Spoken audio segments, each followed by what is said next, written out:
Que Dieu vous bénisse. Donc, on va parler donc de la sagesse selon laquelle nous avons été sauvés. Donc, comprendre la sagesse selon laquelle nous avons été sauvés pour vivre et puis marcher par la foi. Donc, marcher par la foi est la forme d'existence qui nous est destinée. Nous devons tout faire par la foi, mais tu as besoin de comprendre d'abord. Tu as besoin de comprendre certaines choses. Quand tu as la compréhension de certaines choses, ça te permet de marcher aisément par la foi. Gloire à Dieu. Donc, nous devons maîtriser, nous devons comprendre la sagesse selon laquelle nous avons été sauvés. Ça va nous aider à marcher par la foi. Donc, c'est ainsi que nous avons appris que tout le programme a été fait d'avance.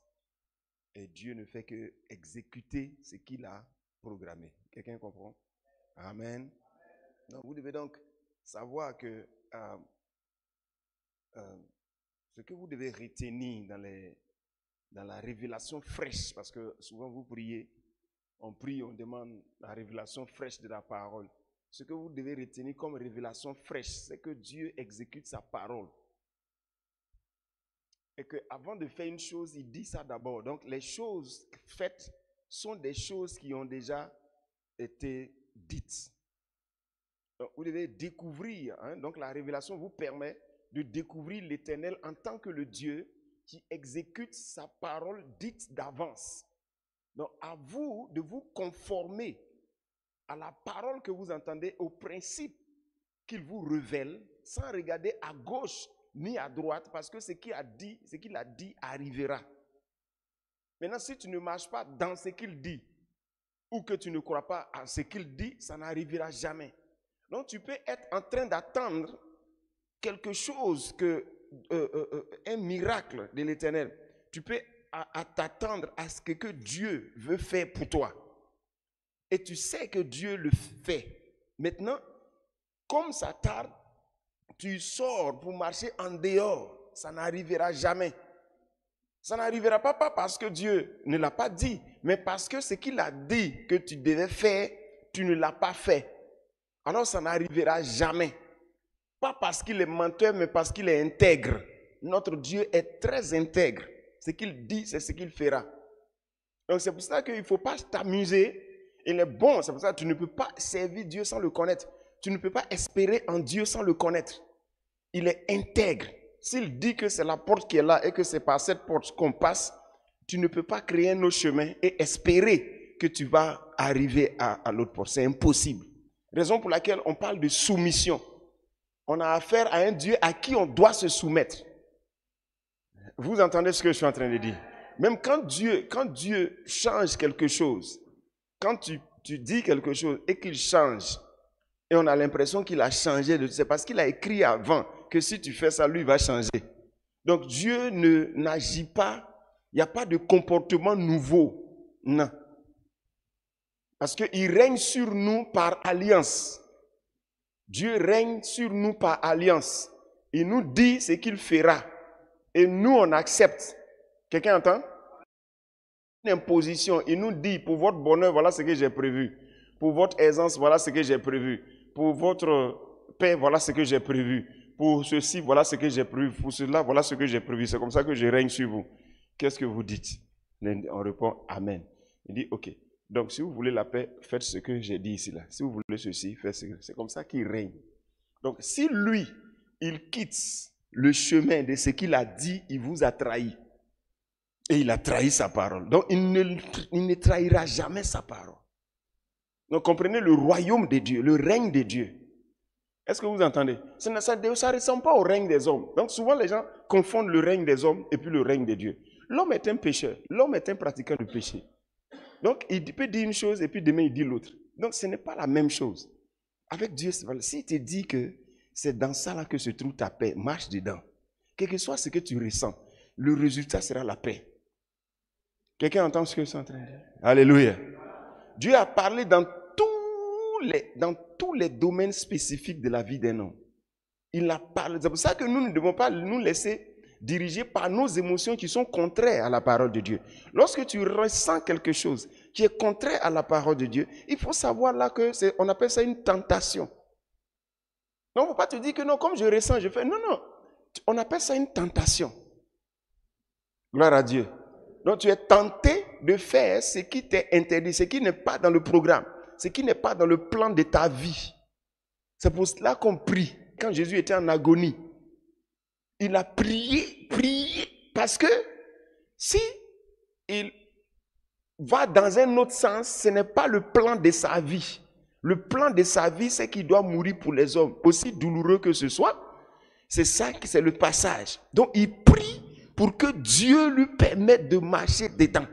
Il a dit pas que ma volonté ne se fasse pas, mais ta volonté. Il a prié. L'ange est venu le fortifier. Sur la route, est-ce que vous avez vu qu'il s'est dérobé? Non. Vous l'avez vu en criant comme un enfant? Non. Il allait jusqu'au bout parce que c'est là. Dieu le fortifiait au fur et à mesure qu'il partait. Parce qu'il a prié. Quelqu'un entend ce que je suis en train? Les gens font beaucoup d'erreurs dans la journée. Vous savez pourquoi? Parce qu'ils ne prient pas. Les gens ne prient pas. Hein? Beaucoup ne prient pas. Tu fais beaucoup d'erreurs parce que tu ne pries pas. Si tu priais la nuit, et je vous ai dit que vous devez prier pour qu'il vous permette de ne pas être livré au péché. Alléluia. Seigneur, ne me livre pas à la tentation. Délivre-moi du malin. Délivre-moi de tous les complots de Satan contre ma vie. Tu peux avoir une idée, d'après toi, l'idée que tu as eue là, c'est démoniaque. Et tu ne sais même pas que c'est une idée démoniaque que tu viens d'avoir. C'est pour ça qu'on prie. Seigneur, aide-moi à marcher dans tes voies, selon ta volonté, s'il te plaît. Aide-moi. Aide-moi. Donc, la journée, ça se prépare. Parce que tu as affaire à une existence déjà écrite. Donc, il faut faire beaucoup attention. Le monde marche comme il veut, mais nous, on a affaire à une existence déjà écrite. Parce que la vraie vie, elle est connue avant qu'elle ne commence. C'est que Dieu n'a pas dit. Il ne faut pas avoir envie de faire ça.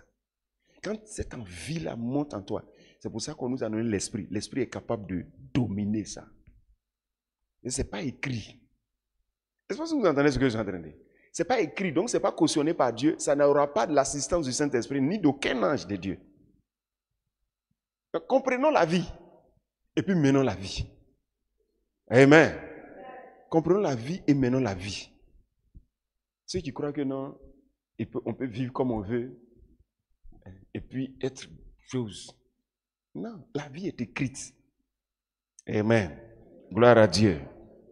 Donc, comme je l'ai dit, c'est que la révélation que tu dois retenir dans ces temps-là, c'est ça. La parole, la vie, c'est la parole. Et Dieu exécute sa parole. Donc, par la vie de Christ, tu as vu, on t'a montré à partir du rendez-vous de la foi, que tout ce qui était écrit, c'est ce qu'il posait des pas afin que les Écritures s'accomplissent. Il pose des pas afin que les Écritures s'accomplissent. Maintenant, quand on est rentré maintenant dans la révélation de ce que, comment tu as été sauvé, la mort et la résurrection de Jésus-Christ, tu te rends compte que sa mort était écrite. C'est pour ça que je suis en train de t'attirer l'attention là-dessus.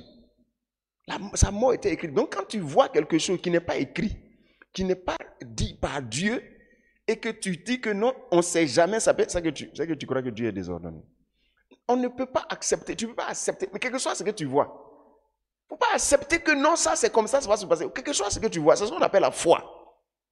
Ce n'est pas écrit. Alors, ce n'est pas, Dieu n'est pas là-bas. Si tu veux, va dans tes émotions, mais Dieu n'est pas là-bas. Quelqu'un entend ce que je suis en train de dire? Dieu n'est pas là-bas. C'est pour ça qu'on n'a pas découvert la chrétienté. On est tombé directement avec les ministères. Quand on a accepté Jésus, on a vu les ministères. Quand on dit ministère, quelqu'un est en train d'exercer son ministère, son don. Donc on est rentré dans l'église et on a croisé des gens qui sont en train de développer leur don. Le don de guérison, don de ceci, don de cela. Donc on s'est dit, c'est ça la vie chrétienne. Non, la vie chrétienne, les gens, quelqu'un est en train de développer son don. Tu es arrivé dans l'église, moi, pasteur Goré, j'ai un don de guérison. Je commence à prier pour les gens, ils sont guéris. Après, je prie pour les gens, et puis après, il dit, voilà, c'est ça la chrétienté. C'est pas ça la chrétienté. Ça, c'est le pasteur qui est en train d'exercer son don spirituel. Hein? Il est en train de prier pour les gens. Donc, l'église, c'est pas seulement, on ne prie pas sur les gens, on sort. Non. Et c'est pas si tu entends ce que je suis en train de dire. Tu es arrivé quelque part, tu as vu quelqu'un qui est en train d'exercer son don spirituel. Il voit des précisions dans la vie de certaines personnes. Et puis, il leur dit, voilà, j'ai vu ceci, j'ai vu cela. Tu dis, ah, voilà la vie chrétienne. Ok, non. Ça, tu es rentré à l'église, tu as découvert des gens qui sont en train de développer leur don. Le don que Dieu leur a donné pour aider à bâtir l'église, pour aider à bâtir l'église. Mais quand tu donnes ta vie à Jésus, tu deviens quelqu'un. Et ce que tu deviens, c'est déjà écrit. Et ton histoire est déjà écrite. Il n'y a aucun prophète qui peut te prophétiser quelque chose qui est en dehors du plan de Dieu. Et puis, ça va se réaliser si toi, tu n'as pas accepté. Tu comprends? Donc toi, tu vas te dire, non, comme ils ont dit telle chose. Non, il faut faire attention. Ce que tu lis dans la Bible, c'est que tu es en Christ. Si tu ne connais pas ça et que tu as accepté quelque chose qui n'est pas dans le plan, c'est ce qui va se réaliser pour toi. Mais si la chose est dans le plan, tu es déçu, ça va se produire. Quelqu'un entend ce que je suis en train de dire? Celui qui est en Christ, par exemple, n'a pas un visage noirci, n'a pas la poisse. C'est celui qui est en Christ. Une femme en Christ ou un homme en Christ n'a pas malchance, où on dit esprit de célibat. Non. Aucun enfant de Dieu en Christ ne peut avoir un esprit de célibat. Parce qu'il est de la nature de Christ. Est-ce que vous entendez ça? Dire qu'il a un esprit de célibat, c'est comme si tu disais que Christ a un esprit de célibat. Pourquoi est-ce que plusieurs femmes ne se marient pas? C'était ça, c'est ça. Plusieurs chrétiennes, souvent elles ont bloqué dans la tête qu'elles sont déjà vieilles, donc il n'y a pas quelqu'un. Vous voyez? Donc, tu dis tu es vieille, il n'y a pas quelqu'un. Non, même quand quelqu'un même la veut, elle n'a même pas programmé ça. Donc, puisque la foi là, c'est que tu crois, c'est ce qui vient vers toi, ton espérance. Donc, elles ne croient pas en ça. Deuxièmement, plein ne servent pas Dieu. Elles sont venues pour profiter de Dieu. Alors que Dieu, il y a l'héritage des serviteurs. Dans l'héritage des serviteurs, il y a toutes ces choses-là. Elles ne servent pas Dieu pendant qu'elles sont en Christ. Quelqu'un entend? Et troisièmement, souvent, ce sont des femmes compliquées. Ce sont des chrétiennes qui ont des cœurs des païens. Ah, il faut prier. Il faut toujours prier. Il faut toujours prier pour demander. Un jour, il y avait quelque chose comme ça qu'on devait faire. Et puis mon cœur était poussé à choisir un truc. C'était pour l'église. Un truc. Donc mon cœur veut cette chose pour l'église. Mais bon, j'étais là et puis il dit, ah, je n'aime pas qu'on prie. Puis je suis allé prier. Le Seigneur dit, non, il ne veut pas ça. Il veut l'autre. J'étais étonné. Donc je peux être ému comme ça de quelque chose qui peut ne pas être Dieu.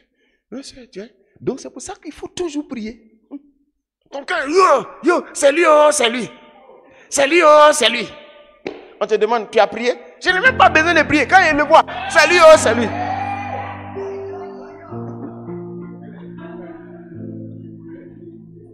Et tu pries. Tu vas voir que Dieu dit, non. Souvent ton cœur est glacé. Il dit, non, c'est pas lui. Tu as prié. Dieu dit, c'est lui. Non, je ne sais pas si tu comprends. Non, il faut prier. C'est pour ça qu'on prie. Il y a des gens qui vont dire, non, mariage, là, on n'a pas besoin de prier. Il faut faire attention. On prie. Seulement la manière dont Dieu fait là, c'est différent. Il ne va pas dire, ma fille, c'est le monsieur là que tu dois prendre. Non. Il va commencer à mettre son amour dans ton cœur. Pim, pim, ça commence. Petite goutte, 2 gouttes, 3 gouttes, 4 gouttes, 5 gouttes, 6 gouttes.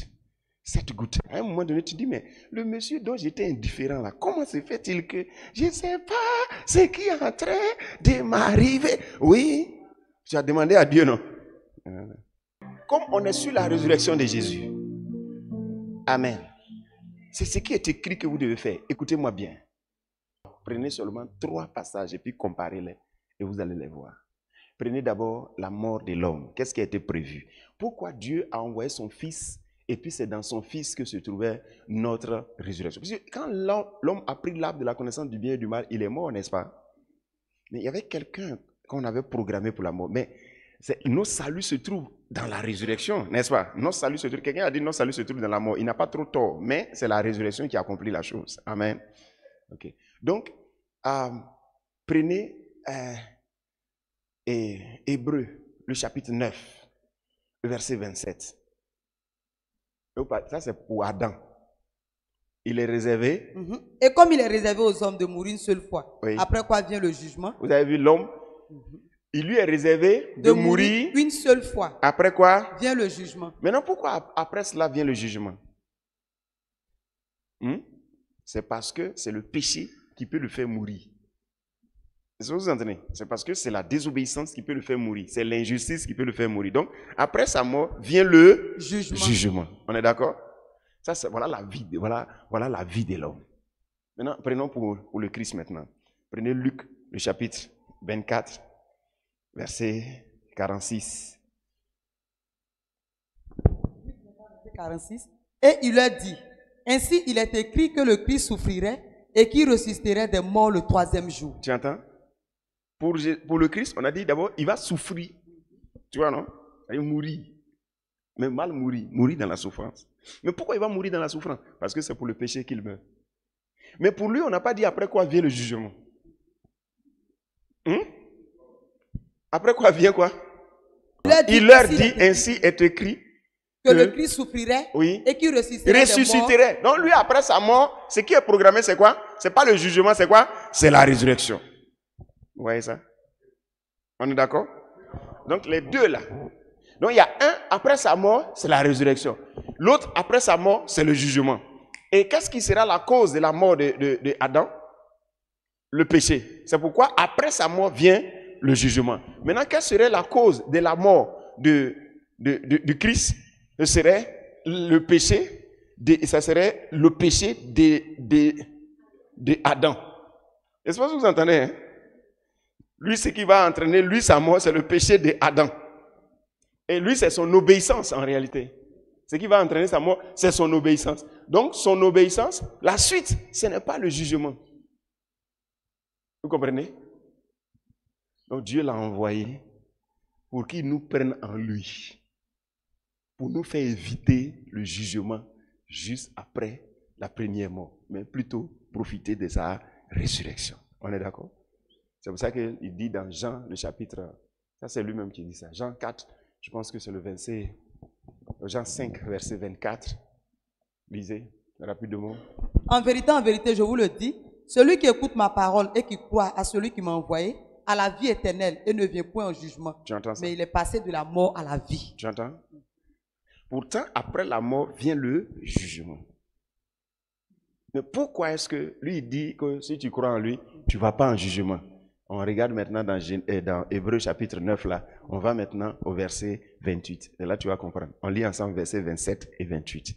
Et comme il est réservé aux hommes de mourir une seule fois, après quoi vient le jugement, oui. De même, Christ qui s'est offert une seule fois pour porter les péchés de plusieurs. Donc il vient, qui s'est offert une fois, il vient mourir. Hein? Mourir pour porter les péchés de plusieurs, apparaîtra sans péché une seconde fois à ceux qui l'attendent pour leur salut. Vous entendez? Donc ici, on nous présente quoi? Que comme l'homme, il lui est réservé de mourir une seule fois, après quoi vient le jugement, Christ aussi est venu souffrir pour la mort de l'homme. Donc lui, ce qui est prévu pour lui, c'est la résurrection. Maintenant, après la résurrection, il apparaîtra une seconde fois. Et cette fois-ci, c'est pour attirer l'humanité vers lui. Le salut, ça c'est la glorification. Le salut dont on parle là. Ici, c'est la glorification du corps de l'homme. Quelqu'un entend? Donc voilà comment Dieu a programmé la chose. Deux personnes. Il y a un qui est l'ancêtre de tous les hommes naturels. Selon Actes chapitre 17, le verset 26. Il a fait que tous les hommes sortis d'un seul sang se multiplient sur la terre. Est-ce que vous entendez? Mais en même temps, comme tout le monde meurt en Adam, il a prévu que tout le monde revienne à la vie en Christ. 1 Corinthiens chapitre 15, verset 22. Et comme tous meurent en Adam, ça veut dire que tout le monde hérite d'Adam. Tout le monde hérite du péché d'Adam. Tout le monde hérite du péché d'Adam. Or que le péché d'Adam, le salaire c'est la mort. Tout le monde hérite du péché d'Adam. Et de même aussi, tous revivront en Christ. Donc quand tu acceptes Christ, tu vois, tu reviens à la vie. Et parce que tu hérites de lui, tu hérites tout de lui. Sa nature, son père, tout. Donc, tu ne peux pas avoir un visage noirci. On ne peut pas te dire que tu as un esprit de célibat. Ce n'est pas possible. Je ne sais pas si tu entends. On n'a pas de salut particulier. Il n'y a pas de salut pour Abigail et puis salut pour moi, salut pour Cécile et puis salut pour moi, salut pour Madame Bonny. Non, ce n'est pas les choses, c'est pas ce que Dieu a prévu. On est en train de tout mélanger quand on dit ça. Nous sommes tous un en Jésus-Christ. Tous les mêmes. Et on nous a donné les voies pour qu'on marche. Il y a seulement en Christ des ignorants et des gens qui savent, des désobéissants. C'est pour ça qu'il y a des différences de vie. Sinon, Dieu ne fait exception de personne. Il y a beaucoup qui ne savent pas comment on marche pour avoir telle chose. Comme ce que j'ai dit tout à l'heure. Une fille qui a un cœur païen. qui a un cœur de païen pendant qu'elle est en Christ. Quand elle dit cœur de païen, je vais dire mentalité. Elle veut des gens, tu vois, non? De toute façon, elle était dans le monde, là. C'est ce genre de personnes, elle cherche encore jusqu'à aujourd'hui. Amen.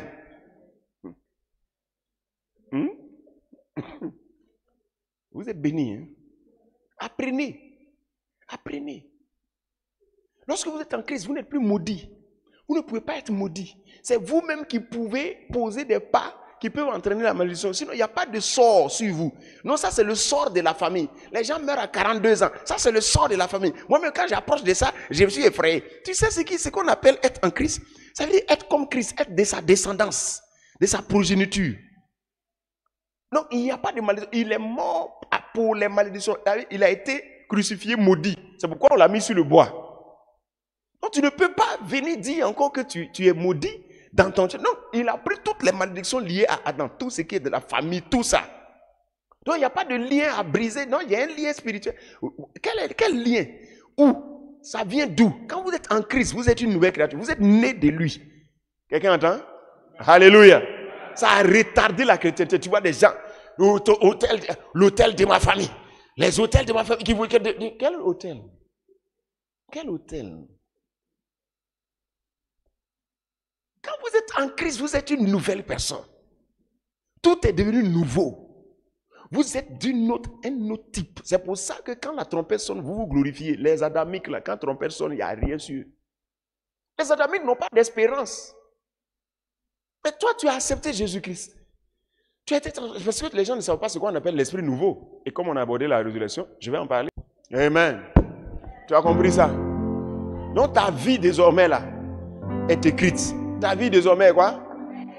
Tu as une vie écrite, donc marche dedans. Quand tu es femme là, il faut fouiller dans la Bible comment une femme doit se comporter.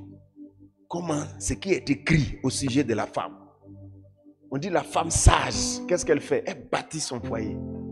Amen. Femme sage. C'est comme ça. On dit elle. Et son mari est respecté aux portes parce qu'elle a des comportements qui font que son mari est respecté aux portes. Elle respecte son mari, elle honore son mari. L'homme aussi, on a dit pour lui, on dit homme, aimez vos femmes. On dit honorez-les, honorez-les. Il faut apprendre ces genres de choses-là. Honorez-les. Père, je veux te dire merci. Merci pour la vie de tes enfants. Merci pour ta grâce. Aide-les, Seigneur, à marcher dans tes voies ce matin. Aide-les à marcher dans tes voies. Que leurs pensées soient alignées sur tes pensées. Et que ta volonté parfaite soit faite dans leur vie aujourd'hui. Au nom de Jésus. Quelqu'un dit Amen. Votre journée est bénie. Il n'y a pas de malheur qui peut arriver à quelqu'un ici au nom de Jésus-Christ. Personne ne piquera aucune crise aujourd'hui. Pas de maladie au nom de Jésus-Christ. Soyez en paix.